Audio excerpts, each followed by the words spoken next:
diving. Hope comes and stops us in our tracks. Bravely we prove in our striving, trudging together each day. Where there's a will, there's a way. Hello, everyone. Man, my voice is going out. I'm 17, going through puberty. Do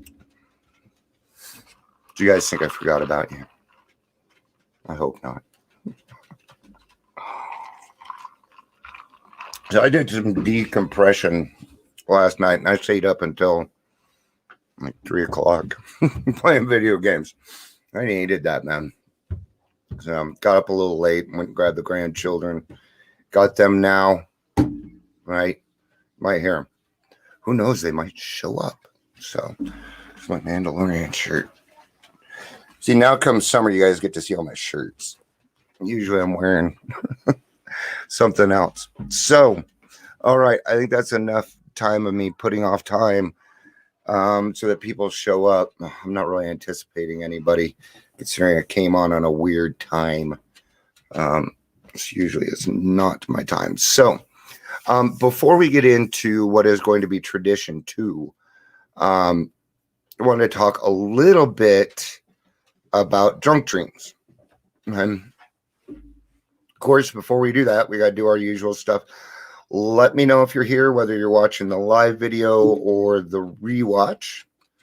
And of course, if you have a topic, it's something that you would like to discuss, please let me know. Man, it is warm in here. I also get a little bit of anxiety when my grandkids are here. I don't know why that is. It used to be really bad. So, all right. So I wanted to talk about drunk dreams a little bit. Whew. All right. So what I'm going to do is I'm actually going to go get my fan, but I'm going to still be talking. So, all right. So drunk dreams. Actually, just give me 5 seconds, guys. I'm sorry.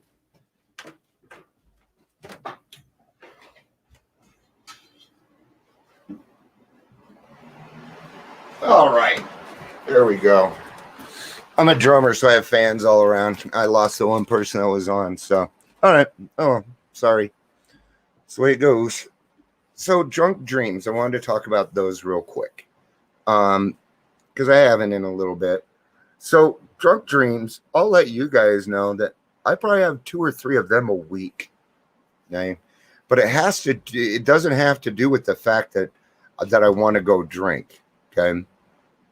What it has to do with is that my mind is still trying to figure out problems that I'm going through. Okay. For me, it's not unusual to have one. For most people, it is, though, especially if you've been in for a little while, right? So a drunk dream is just an indication that something is going on. It doesn't mean you want to drink, guys. That is not what it means. Your brain's just, when you dream, you're trying to, your brain is going through problem solving, okay? And it's going through what it needs to fix and heal and everything else while you were sleeping, okay? So don't take it, what I would do is bring it up to your sponsor, because it's going to feel uncomfortable, okay? You're going to wake up and be like, oh, whew. And then you're a bit, but here's the cool thing about drunk dreams. You wake up and you're sober. And you have a little bit of gratitude, don't you? Do you feel that when you have a drunk dream and you wake up? I do.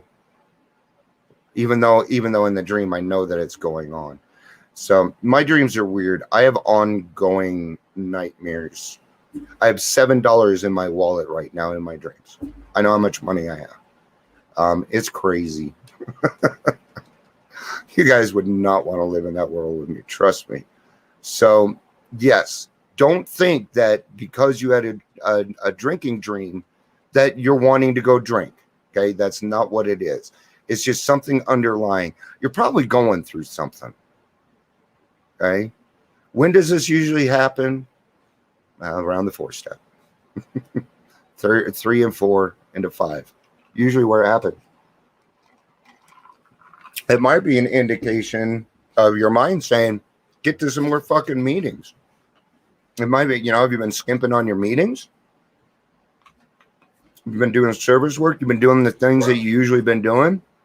Your brain's going to detect that stuff, and it's going to know. So, but let's get on with the daily reflection itself. A unique stability. Where does AA get its direction? God, we're done. These practical folks then read tradition 2 and learn that the sole authority in AA is a loving God, as many of them express himself in our group conscience. Okay. And right now I'm really into the traditions and principles right now because I started a new noon group, and there's no physical place that it's actually held. So things are a little bit different, and you have to follow certain guidelines. So I have friends helping me out, making sure that we're following the traditions, right? And then we're going to have a group conscious, because I'm not going to decide what kind of meetings they are. That's up to the group. I put it together. I'm done with my part. I'm sure I'll still be involved, but I put it together so that we had some more service work because we need it. And learn that the sole authority in AA is a loving God, as he may express himself in our group conscious. The elder statement is the one who sees the wisdom of the group's decision, who holds no resentment over his reduced status, whose judgment, fortified by considerable experience, is sound, and is willing to sit quietly on the sidelines, patiently awaiting developments. That's what I'm doing. Okay, so I'm starting a group, and then I'm letting it go. I have no authority over it. It's just that I wanted a place to go where all my fucking friends were at. That's what. And I love newcomers. I do. I love them with all my heart. So, we're probably going to be getting, if a newcomer is in the room, we're going to be reading probably chapter 5. I don't know yet, but I guarantee with these people coming on, it will be about the newcomer. So,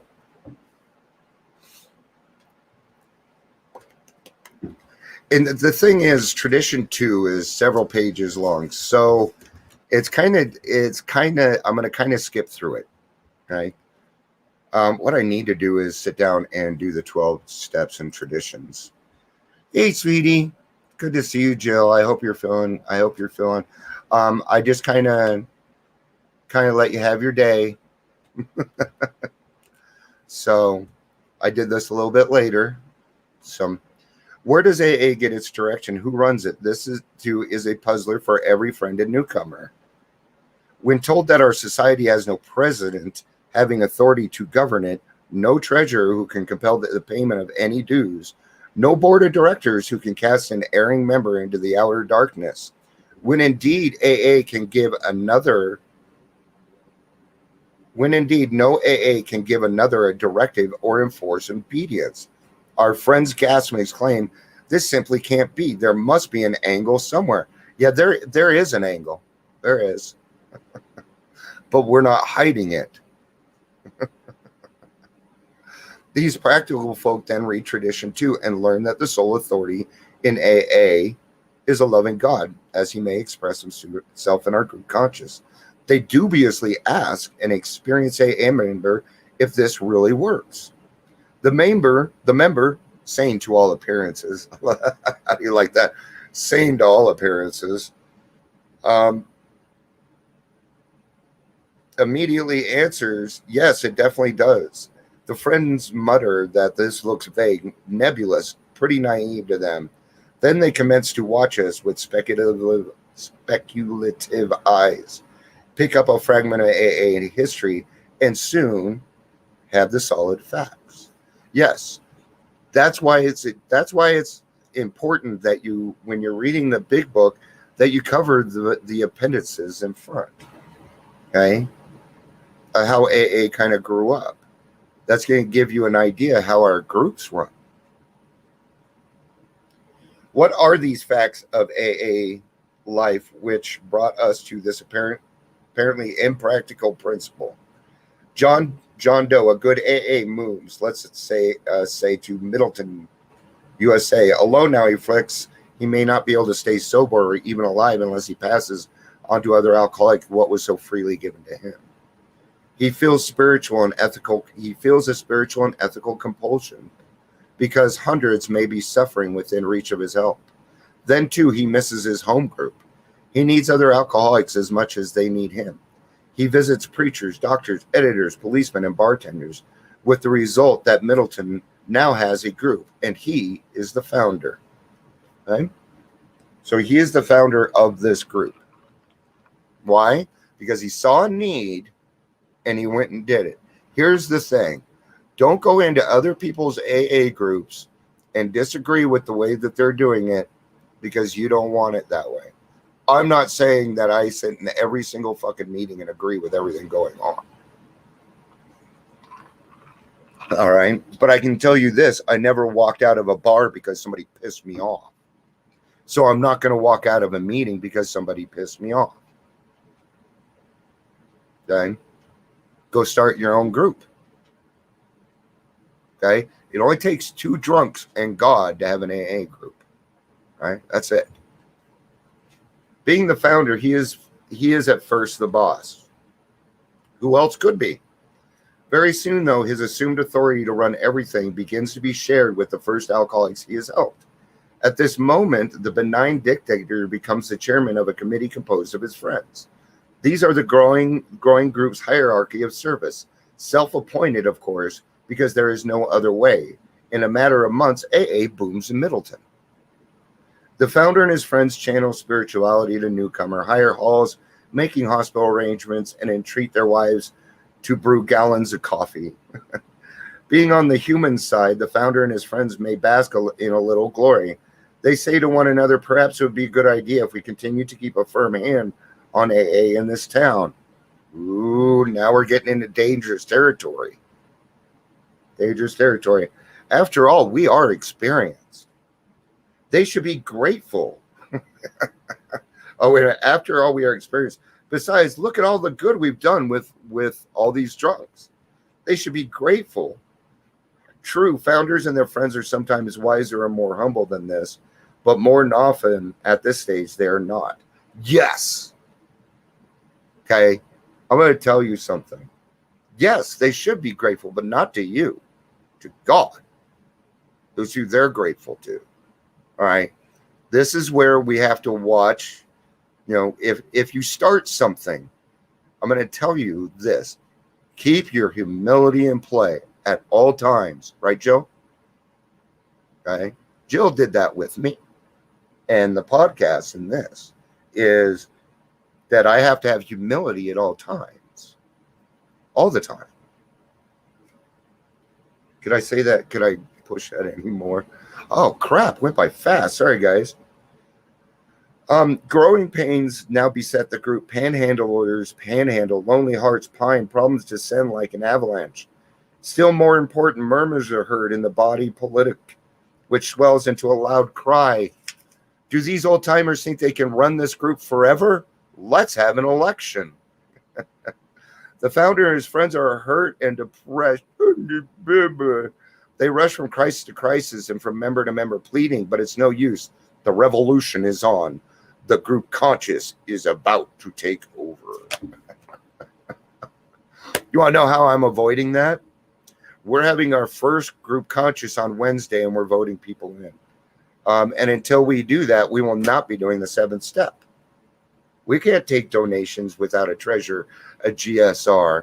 And with Zoom, we got to think of even more. Then you got to have a host. Then you got to have a mediator. Okay? Joe, we need a mediator. So more service work, right? Into the fabric of recovery from alcoholism are woven the 12 steps and 12 traditions. Okay? There's another set of 12s, and they are the principles. How many of these fucking 12s do you have, Dion? I think there's 3 of them, right? There's step traditions, principles. No, there's one more. See, we're all learning, right? As my recovery progressed, I realized that the new mantle was tailor-made for me. Okay? Yes, we have to pass on the torch. Okay? Now, here's the thing. All right, you walk into a meeting, And if you have decided not to chair the meeting, it is none of your fucking business on how it's run. Okay? Is your name even on the list to chair? Concepts. Thank you, Jill. I love you. There it is, the concepts. I knew there was a fourth one. Right? So if you can't, if your name isn't even on the list to chair, shut your fucking mouth. You think you know better? Sure. Okay? But what if there is somebody in there that needs to hear what that person is saying? See, you don't have any control over it. And that's what's pissing you off. Oh, well, they're not following the traditions. Then go start your own fucking group. Right? You are not allowed, whether you agree or not, you are not allowed to go into that group and cause controversy. It is not your place. It is not my place. Okay? The elders of the group gently offered suggestions when change seemed impossible. Why does it need to change? AA needs to flow with what's going on. Okay, we've survived 2 world wars. We've survived famine. We survived, Zoom is going to continue being a way of life for us in AA. I'm telling you that right now. I know it for a fact. Okay? So when new people come in, they have these new things that they know how to help us out with. And our job is to make sure that they understand the traditions, principles, and concepts, that they understand that so that they can make good decisions going forward, because we are no longer a part of that. There is nothing cooler than letting go of your baby and watching it flourish. I'm telling you. Okay? I got to do that one other time. I was invited in. I did not start the actual meeting, but I got to be a part of it when it first started, which was Bill Brownbaggers. The meeting's been around for 30 years now. Right? And I saw how they did that. Everyone's shared experiences became the substance for treasured friendships. I know that the fellowship is ready and equipped to aid each suffering alcoholic at all crossroads in his life. In a world beset by many problems, I find this assurance a unique stability. I cherish the gift of sobriety. I offer God my gratitude for the strength I receive in a fellowship that truly exists for the good of all members. Yeah. And I don't know that I could probably find a more transparent program. Right? So, all right, guys. There's a good chance I will be here tomorrow. If not, I'll be here Monday. Maybe I'll bring on the grandkids tomorrow. I know they want to do. They're a handful, though. Maybe we'll just have them do the daily reflection tomorrow. All right. Have a great day, guys. Jill, thanks for being here. I love you, honey. Have a great day, guys. I love you all. Peace out and have a day.